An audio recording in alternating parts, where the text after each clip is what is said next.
आप सबका स्वागत है फिर से एक नए वीडियो में। तो इस वीडियो में हम बात करने वाले हैं आपके क्लास 6 के सामाजिक विज्ञान के पेपर के बारे में, जो आपका यहाँ पर पूरा का पूरा विथ आंसर के साथ बताने वाला हूँ। तो आप अगर आप चैनल पर पहली बार आओ तो चैनल को सब्सक्राइब कर लें, वीडियो को ज़्यादा से ज़्यादा शेयर करें, जिससे आपको सारी की सारी यहाँ पे आंसर मिलने वाला है। तो यहाँ पे आप देख सकते हैं कि यहाँ पे आपको आज वार्षिक परीक्षा का पेपर जो है 24-25 में होने वाला है, जो आपका यहाँ पे सामाजिक विज्ञान का पेपर है। यहाँ पे क्लास आपको 6 का ही पेपर पूरा का पूरा होने वाला विद सॉल्यूशन के पेपर बताने वाला हूँ। तो पेपर को आपको यहाँ पर लास्ट तक देखना है। देख सकते हैं यहाँ पर 2 घंटा 30 मिनट का पूरा समय मिलने वाला, आपको पूरा अंक आपका यहाँ पर 30 नंबर का होने वाला है।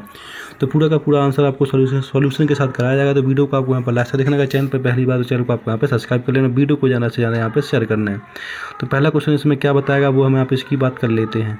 तो यहाँ पे आप देख सकते हैं कि पहला प्रश्न आपका यहाँ पे बहु विकल्प प्रश्न स्टार्ट होने वाले हैं, जो आपके यहाँ पे 1 नंबर का प्रश्न होने वाला है। तो पहला प्रश्न इसमें पूछा गया कि समीर दो सिग्नल पर कब रुका था। तो हरी बत्ती होने पर, लाल बत्ती होने पर, पीली बत्ती होने पर, विकल्प ABC तीनों। तो यहाँ पे ऑप्शन आपका आ जाएगा बी, जिसमें लाल बत्ती पर रुका था। तो प्रश्न नंबर दूसरे में लिखा है, क्या बताऊँ, पश्मीना शाल के लिए मुख्यतः कौन सा राज्य प्रसिद्ध है। हिमाचल प्रदेश, जम्मू कश्मीर, नागालैंड, पंजाब। तो इसका दूसरे का ऑप्शन हो जाएगा जम्मू कश्मीर प्रसिद्ध है।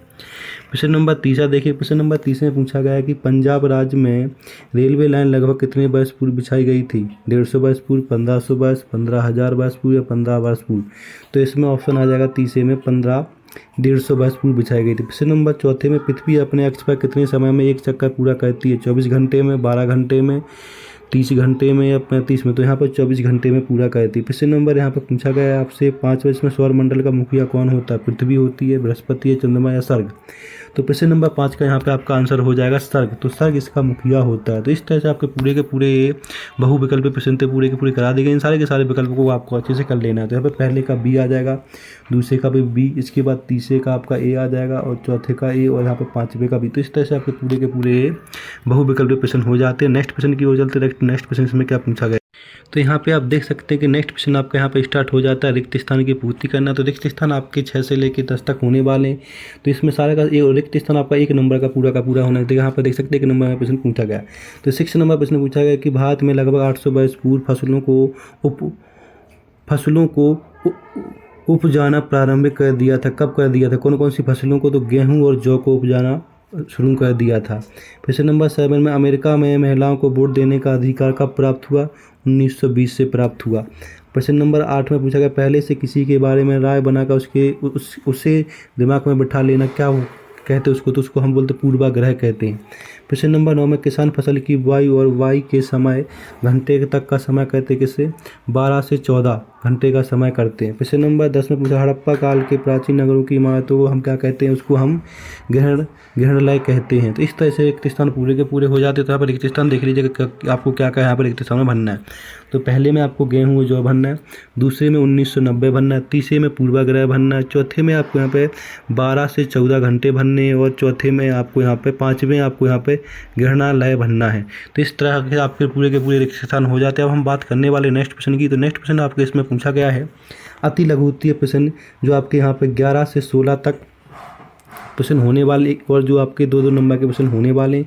तो यहाँ पे आप देख सकते हैं इसमें प्रश्नों के उत्तर 1 या 2 वाक्यों में लिखिए, और प्रत्येक प्रश्न के लिए 2 अंक आपके यहाँ पर निर्धारित किए गए। तो पहला प्रश्न पूछा गया कि किस क्या बोलता हूँ समुदाय के लोग एक स्थान से दूसरे स्थान पर घूमते रहते थे। तो अखेटक के लोग यहाँ पर घूमते रहते थे। अखेटक साग संग्राहक के लोग, ठीक है। प्रश्न नंबर यहाँ पर 12 में पूछा गया वर्तमान में घटित जानकारी हमें किन साधनों से प्राप्त होती है। कोई 2 लिखिए, तो टीवी और मोबाइल। तो ये 2 साधन हो गए इसके। प्रश्न नंबर यहाँ पे 13 में पूछा गया हड़प्पा सभ्यता का कौन सा नगर 3 भागों में विभाजित है। धौलावीरा। कौन सा है। धौलावीरा 3 भागों में विभाजित। इस तरह से आपके यहाँ पर अति लघु उत्तरीय प्रश्न। नेक्स्ट क्या प्रश्न बनते हैं हम उसकी पूरी की पूरी आंसर की बात कर लेते हैं। तो प्रश्न नंबर 15 में हमें बसा के राज्य किन मामलों के लिए प्रसिद्ध है। तो तेज के पत्तों के लिए, और किसके लिए प्रसिद्ध है तो वो यहाँ पे बता देना किसके लिए। काली मिर्च के लिए। तो तेज के पत्ते और काली मिर्च के लिए आपका प्रसिद्ध है। काली मिर्च और इलायची के लिए प्रसिद्ध है केरल राज्य, ठीक है। 25 में 15 में पूछा गया पृथ्वी की दैनिक गति से क्या आशय है। तो इसका आंसर आप देख सकते हैं, पृथ्वी की दैनिक गति से क्या आशय है इसके बारे में देख लीजिए 15 का आंसर, जिसमें पृथ्वी 24 घंटे में एक चक्र पूरा करती है, इसे पृथ्वी की दैनिक गति कहते हैं। ठीक है।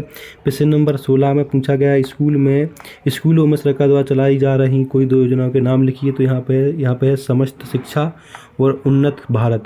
तो 16 का आंसर आपका यहाँ पे हो जाएगा। अब नेक्स्ट क्वेश्चन की बात करने वाले, नेक्स्ट क्वेश्चन को यहाँ पे आप देख सकते हैं, नेक्स्ट क्वेश्चन क्या आ जाएगा उसकी हम पूरी की पूरी बात यहाँ पे करने वाले हैं। तो नेक्स्ट क्वेश्चन आपका यहाँ पे होने वाला है लघु उत्तरीय प्रश्न, जो आपके यहाँ पे देख लीजिएगा।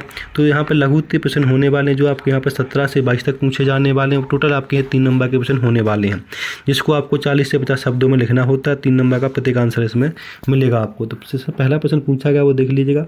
तो पहला प्रश्न पूछा गया है इसमें, प्रश्न नंबर 17 पूछा गया कि नगर दुर्ग से क्या आशय, नगर दुर्ग से क्या आशय है, इसके बारे में हमें यहाँ पे बताना है। तो नगर दुर्ग से आशय देख लीजिएगा इसका क्या है, इसका भी आंसर मिलेगा। तो ऊंचाई वाले भाग पर बनाई गई इमारतों को पश्चिम वादों में नगर दुर्ग कहा जाता था और निचले हिस्से को निचला नगर कहा जाता था। दोनों हिस्सों की 4 दीवारें पक्की ईंटों की बनाई जाती थी। तो आपका यहाँ पर 17 का पूरा ये आंसर हो जाता है। अब प्रश्न नंबर हम नेक्स्ट की बात करने, प्रश्न नंबर आपका इसमें आ जाता है 18, जिसमें क्या 18 पूछा गया कि सप्त ऋषि तारामंडल से क्या आशय है।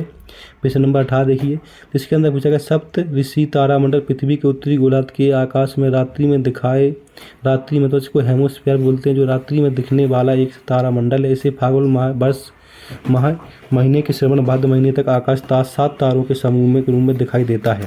तो ये आपका यहाँ पर 18 का हो जाएगा। प्रश्न नंबर 19 देखिए, प्रश्न नंबर 19 में पूछा गया है कि आरंभिक मानव अपने औजारों का प्रयोग किन कार्यों के लिए करते थे। तो प्रारंभिक मानव अपने औजारों का प्रयोग पत्थरों से शिकार करना, पत्थरों की गुहाओं में शरण लेना, पत्थरों से आग पैदा करने के लिए इसका कार्य करते थे। तो प्रश्न नंबर 19 का पूरा यहाँ पर आंसर हो जाता है। प्रश्न नंबर नेक्स्ट करते, प्रश्न नंबर आपका यहाँ पे आ जाता है प्रश्न नंबर 20, जिसमें लिखा है सरकार द्वारा किए जाने वाले प्रमुख कार्यों को संक्षिप्त में लिखिए। तो सरकार एक संस्था जिसके माध्यम से नेता कानून बनने और लागू करने का शक्ति का प्रयोग करते थे। और इसमें क्या होता हूँ सरकार की बुनियादी कार्य नेता प्रदान करना, व्यवस्था बनाए रखना, सार्वजनिक सेवाएं प्रदान करना और राष्ट्रीय सुरक्षा प्रदान करना और आर्थिक सुरक्षा प्रदान करना, ये सारे के सारे इसमें कार्य शामिल होते थे। प्रश्न नंबर 21 की बात करने वाले, इसमें पूछा गया कि शिलालेख शब्द की विशेषता मतलब क्या होता है, परिभाषा बताई। तो शिलालेख का अर्थ होता है पत्थर पर लिखा हुआ, पत्थर पर या गुहाओं की पत्थरशीली दीवारों पर लिखित रचना की जाती थी, इसे हम शिलालेख कहते हैं। तो प्रश्न नंबर 21 का पूरा आंसर आपका हो जाता है। प्रश्न नंबर हम यहाँ पे बात करने वाले हैं 22 की, जिसमें पूछा गया कि प्राचीन काल में लोग यात्रा किस उद्देश्य से करते थे। प्राचीन काल में लोग यात्रा किस उद्देश्य से करते थे। तो प्राचीन काल में यात्राएं करने का एक नया कारण था, जो लोग भिन्न भिन्न तीर्थ स्थलों या दर्शन के हेतु यात्रा करते थे। तो यहाँ पे आपका 22 का पूरा आंसर हो जाता है। अब हम बात करने वाले नेक्स्ट प्रश्नों की। नेक्स्ट प्रश्न इसमें पूछे गए आपसे दीर्घ उत्तरीय प्रश्न, जो 23 से 26 तक होने वाले, 75 से 100 शब्दों में लिखना होता है और प्रत्येक प्रश्न के लिए 5 अंक मिलने वाले। 23 नंबर प्रश्न, पृथ्वी की कौन सी गति के कारण दिन और रात होते हैं, चित्र में दर्शाइए। कौन सी गति के कारण दिन और रात होते पृथ्वी। तो प्रश्न नंबर 23 देखिए, जो 5 नंबर का आपका यहाँ पे होने वाला है। तो यहाँ पर दिन रात पृथ्वी की क्या होता हूँ गति का घूर्णन करने के कारण होते हैं। पृथ्वी अपनी धुरी पर एक चक्कर 24 घंटे में पूरा करती है। पृथ्वी में घूर्णन करने पर पृथ्वी का जो भाग घूमता है सूक्ष्म सामने होता है वहाँ दिन होता है, जो भाग सूर्य के विपरीत दिशा में होता है वहाँ अंधेरा होता है। तो इस तरह से आपका ये देख लीजिए चित्र बना हुआ है, चित्र भी आपको यहाँ पर पूरा इस तरह से बना देना है। प्रश्न नंबर आपका 23 होता है। प्रश्न नंबर 24 में महिला मताधिकार आंदोलन क्या है, इसकी उनकी लाभ क्या हुए थे। तो महिलाओं को मताधिकार, जिससे महिलाएं मताधिकार वोट करने का महिलाओं का